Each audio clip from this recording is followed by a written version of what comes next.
मैं सच्ची कहानियाँ सुनाना पसंद करता हूँ, झूठ बोलने से बचता हूँ। मैं आपको 3-4 छोटी छोटी कहानियाँ सुना रहा हूँ। ये सारी कहानियाँ सच्ची हैं, 1-1% सच्ची हैं, पर मैं किसी का नाम नहीं लूँगा। जिनकी कहानी है उनका नाम नहीं लूँगा, उनकी प्राइवेसी का मामला है। पर हाँ, सच्ची कहानियाँ हैं। अच्छी बात है कि इन कहानियों के किरदार हम लोग नहीं बने, ईश्वर करे हम कभी ना बने, लेकिन कहानियाँ सच्ची हैं।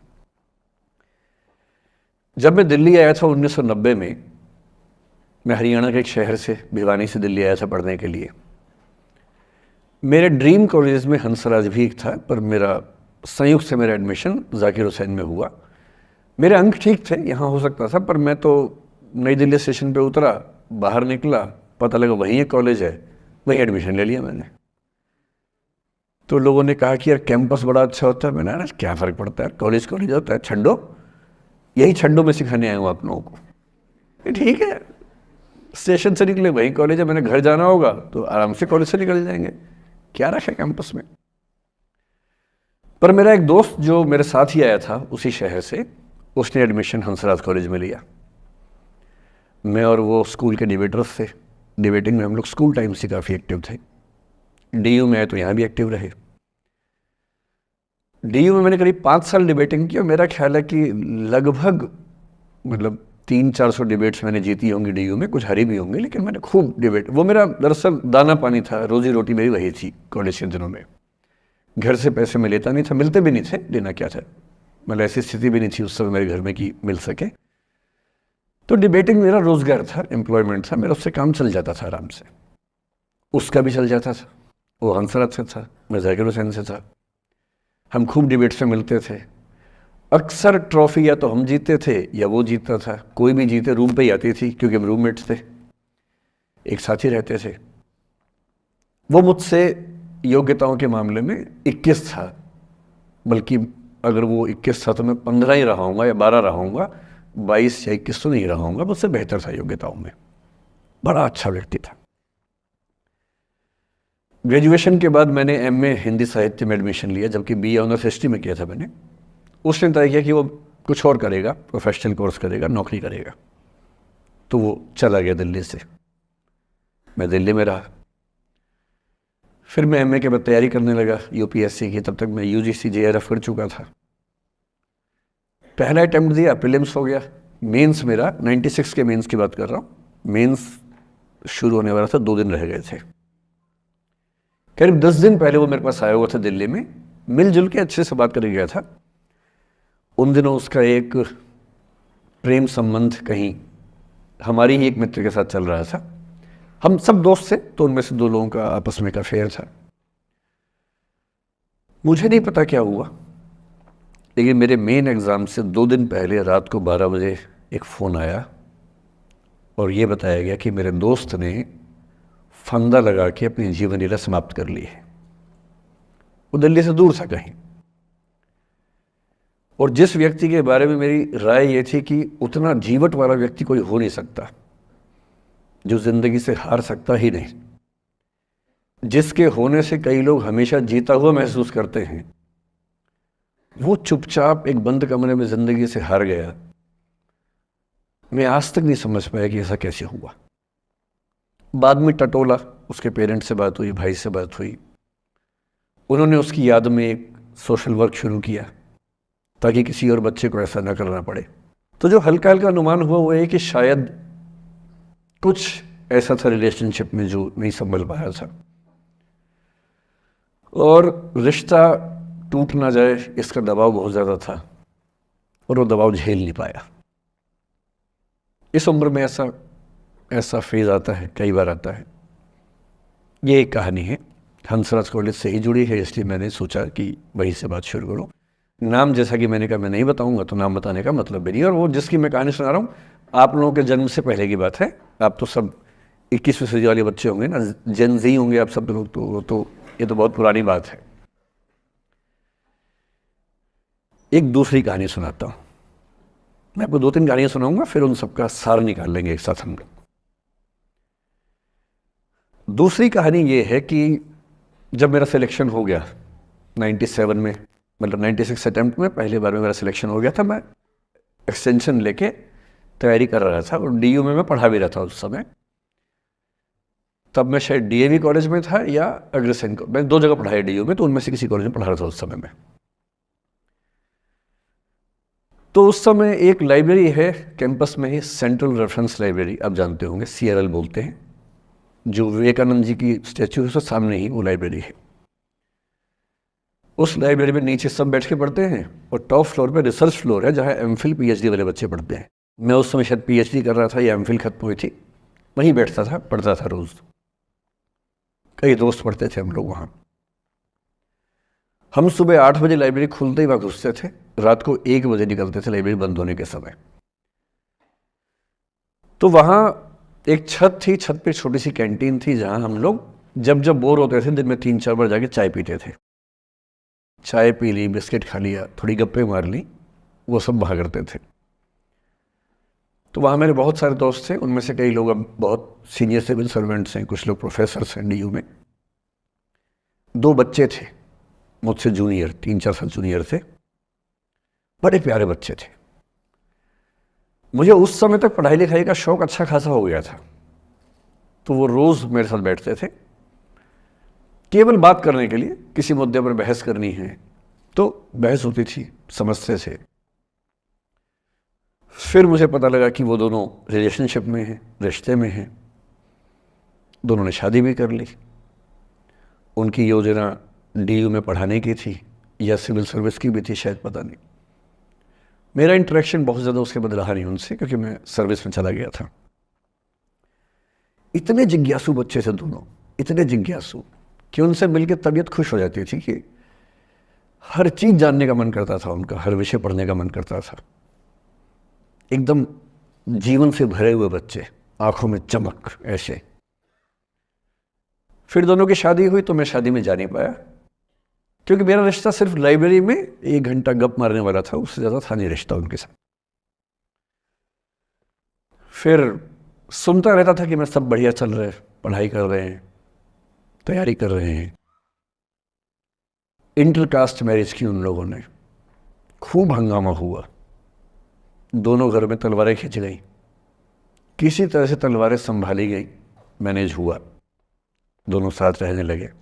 और फिर 3-4 साल के बाद एक दिन मैंने खबर सुनी कि उस बच्ची ने फंदा लगा के जीवन लीला समाप्त कर ली।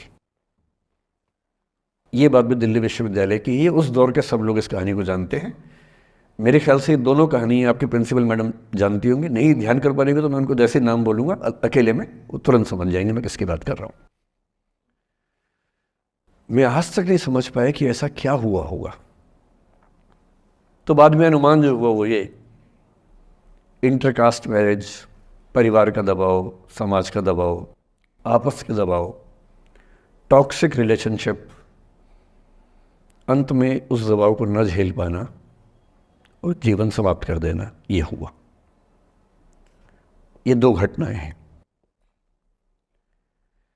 एक तीसरी घटना ये है कि दिल्ली में आज से 25 साल पहले घटना घटी।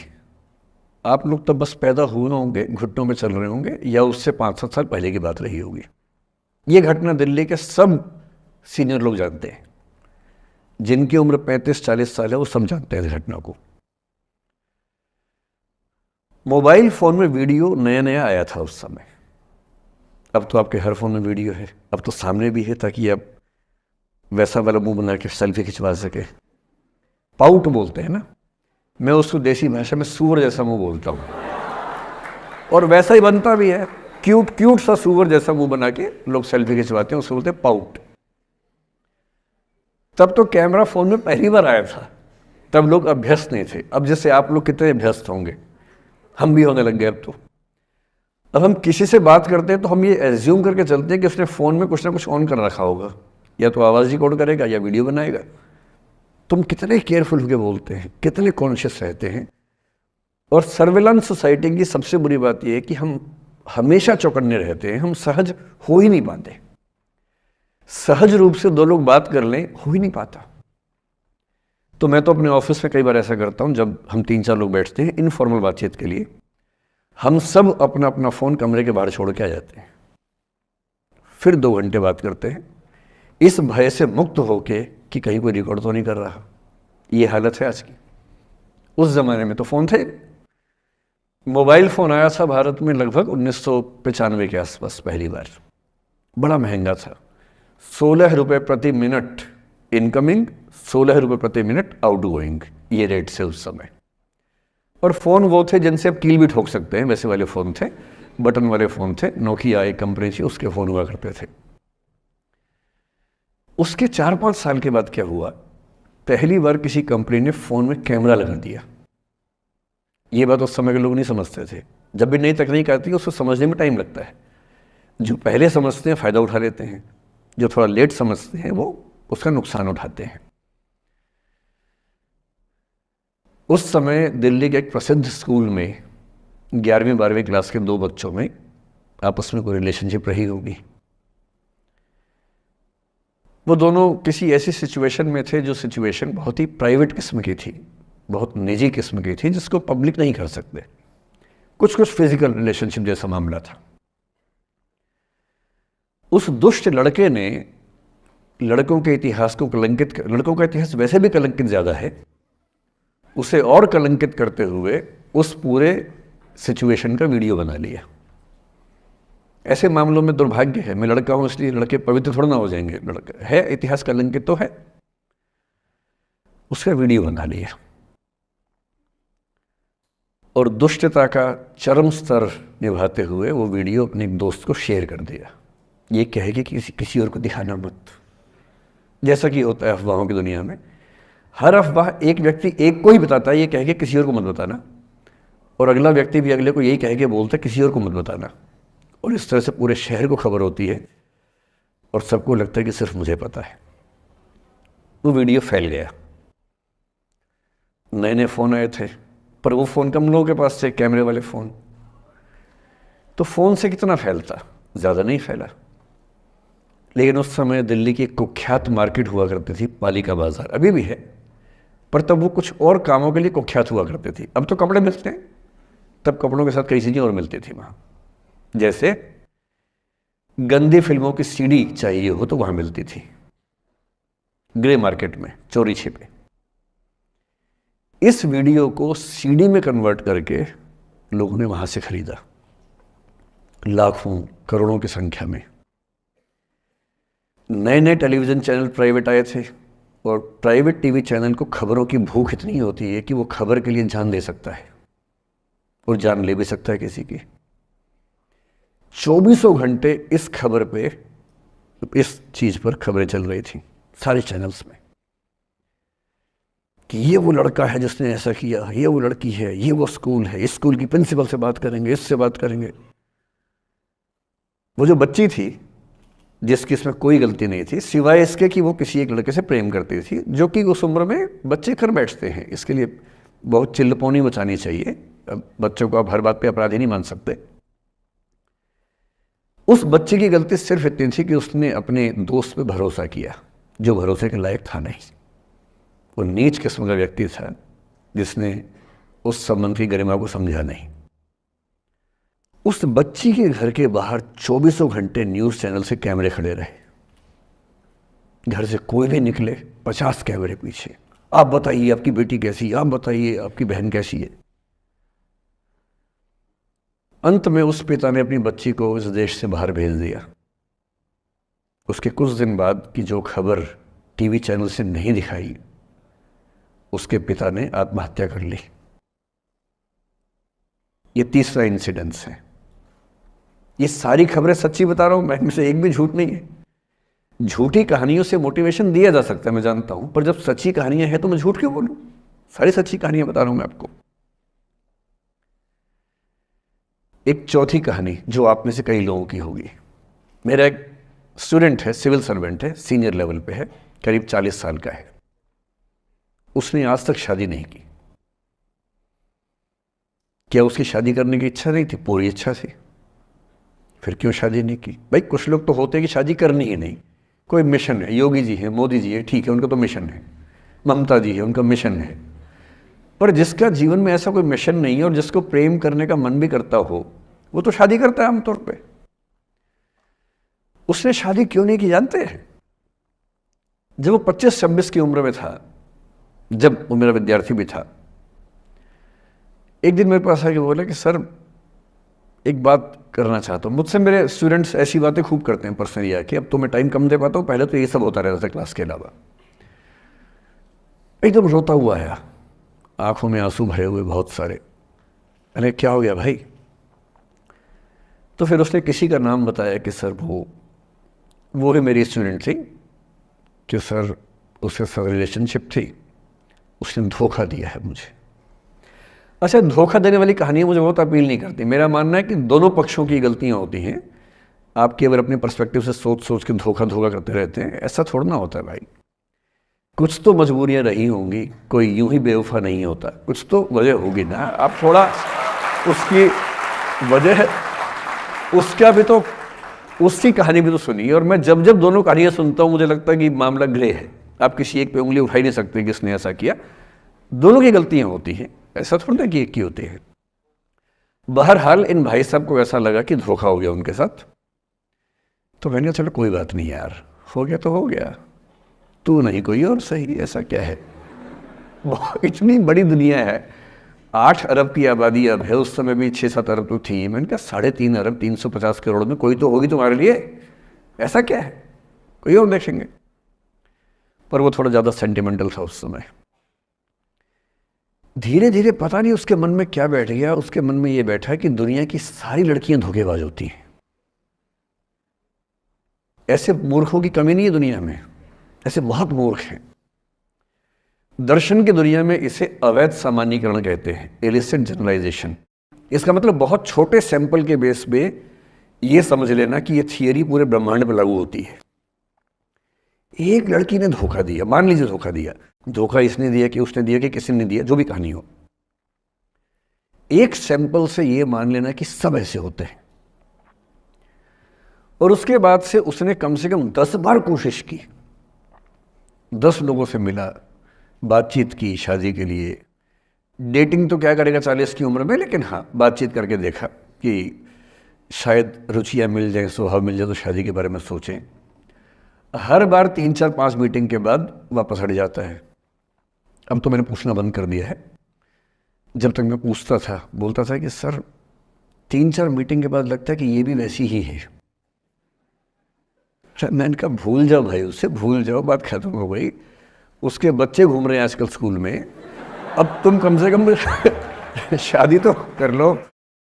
वो भाई साहब आज तक अकेले हैं, और अब तो बाज़ार में मूल्य भी कम हो गया उनका, अब विकल्प भी ज़्यादा नहीं मिलते हैं। अब जो विकल्प मिल रहे हैं वहाँ उसकी रुचि और कम हो गई है। तो पूरी संभावना है कि वो जीवन अकेले ही गुजरेगा अब उसका। एक अंतिम एग्जाम्पल देके फिर मैं निष्कर्ष की तरफ बढ़ूँगा। मैं एक IAS ऑफिसर को जानता हूँ, 2 IPS को जानता हूँ, बहुत योग्य लोग, देश के सबसे अच्छे संस्थाओं से पढ़े हुए लोग, प्रॉपर IAS प्रॉपर IPS में नौकरी करने वाले लोग, और इन तीनों ने अपना जीवन समाप्त कर लिया नौकरी में रहते हुए। क्यों?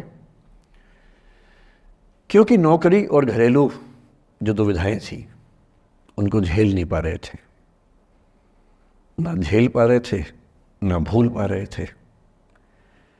लेट गो नहीं कर पाए तो गिव अप कर दिया। और इसलिए मुझे अक्सर लगता है कि जितनी चीज़ें हम सिखाते हैं बच्चों को, हिस्ट्री, इकोनॉमिक्स, लिटरेचर, वो सब ठीक है, उनका भी महत्व है। शायद उससे ज़्यादा महत्व इस चीज़ का है कि ये समझें कि अपने इमोशंस को कैसे मैनेज करना है। जब जीवन में ऐसा लगे कि सब खत्म हो गया है, जब जीवन में लगे कि बहुत टॉक्सिक किस्म की लाइफ हो गई है, उससे बाहर कैसे निकलें, शायद ये सबसे महत्वपूर्ण लेसन होता है जो हम सबको सीखना चाहिए। मैंने कहीं से सीखा नहीं है, ना मैंने ऐसी किताबें पढ़ी हैं। हालांकि मैंने 2 किताबें मंगवाई हैं पिछले हफ्ते, पढ़ी नहीं है अभी तक, तो मैं किताबों के बेस पे नहीं जानता कैसे सीखते हैं, लेकिन ज़िंदगी से तुम सीख सकते हैं। इन कहानियों का सबका एक ही सार है, वजह अलग अलग है। एक व्यक्ति ने इसलिए अपना जीवन समाप्त किया कि वो रिश्ता उसके हाथ से छूट रहा था। एक ने इसलिए जीवन समाप्त किया कि ये रिश्ता बन गया था पर समाज के दबाव, घर के दबाव मैनेज नहीं कर पाए। एक ने ज़िंदगी भर शादी नहीं की सिर्फ इसलिए कि वो पुरानी यादों को भूल नहीं पाया। अरे एक बार गलती हो गई तो हो गई, आगे तो संभावना जीवन में है भाई, क्यों इतना हावी रखना उसी दिमाग के ऊपर। कुछ लोग देश की सबसे अच्छी नौकरी में होकर हर पैमाने पर सफलता की हर कसौटी पर खरा उतरने के बाद जीवन नहीं बचा पाए, क्योंकि दूसरों की नज़र में आप बहुत सफल हो जाए, अपनी नज़र में शून्य हो, तो फिर जीवन कैसे बने, जीवन कैसे बचे। इन सारी कहानियों का मूल भाव एक ही है, अगर आप खुद को हैंडल नहीं कर सकते तो दुनिया को क्या हैंडल करेंगे। दुनिया को हैंडल करने से पहले खुद को हैंडल करना सीखना पड़ता है, और उसका सबसे आसान जो रामबाण उपाय है उसको बोलते हैं द आर्ट ऑफ लेटिंग गो, जाने दो। वो अफसाना जिसे अंजाम तक लाना न हो मुमकिन, उसे एक खूबसूरत मोड़ देकर छोड़ना अच्छा।